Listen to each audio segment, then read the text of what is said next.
Hi, I'm Vish from Dubai, UAE. This lesson is for week 1 of Introduction to Music Production at Coursera.org. My chosen topic for today's lesson is typical recording signal flow using my own studio equipment. I've divided this lesson into 2 parts. First, we look at the basics of signal flow that would apply in any studio setup, and then I'll explain how those same concepts would apply in my home studio setup.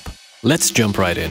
As with any recording, we first have a source, that is a sound, voice or instrument, an input transducer such as a microphone or an electric guitar pickup, a preamplifier, an audio interface, in this chain an analog to digital converter, a computer with any DAW software which then sends digital information back to the interface, only this time through the digital to analog converter, and finally speakers or headphones to listen to the playback of audio. Once the source generates any sound, the pressure variations in the sound are picked up by the microphone and converted to voltage variations, otherwise known as an audio signal. This signal is carried by a balanced XLR cable and sent into a preamplifier, which then allows us to boost our audio signal to line level. Through the preamplifier, the signal is then passed through the analog to digital converter and then converted into binary information. In this case, my audio interface has preamps of its own, which you'll see in part 2 of this lesson.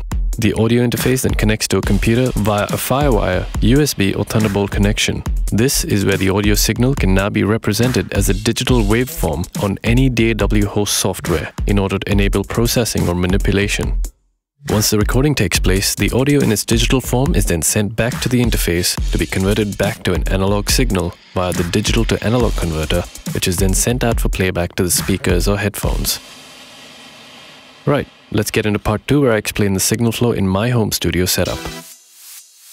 In my studio, I've got a Rode Broadcaster condenser microphone, a Focusrite Sapphire Pro 40 audio interface with 8 discrete preamps, a Mac Pro computer running Pro Tools DAW software, and a pair of Alesis M1 active speakers. My Rode Broadcaster microphone is connected to my Focusrite interface via a balanced XLR cable. Since this is a condenser microphone, I need to ensure phantom power on my interface is switched on before proceeding to record. My Focusrite interface is connected to my computer via a FireWire 400 to 800 cable, which is recognized by Pro Tools as my chosen interface via the Preferences option. Once Pro Tools receives the signal, it sends it back out via the same FireWire connection to my interface, which then converts the binary information back into an analog audio signal to be sent to the speakers for output. Each of my speakers is connected to the interface via individual TS to XLR cables. And that sums up the signal flow in my home studio. Thank you for watching. I had a great time putting this together for you. I faced some difficulty in organizing my presentation, but I feel what I needed to explain became easier when I tried to simplify the structure. I hope the video gave you a decent understanding of the signal flow in a relatively simple home studio setup. I look forward to your feedback. Thank you.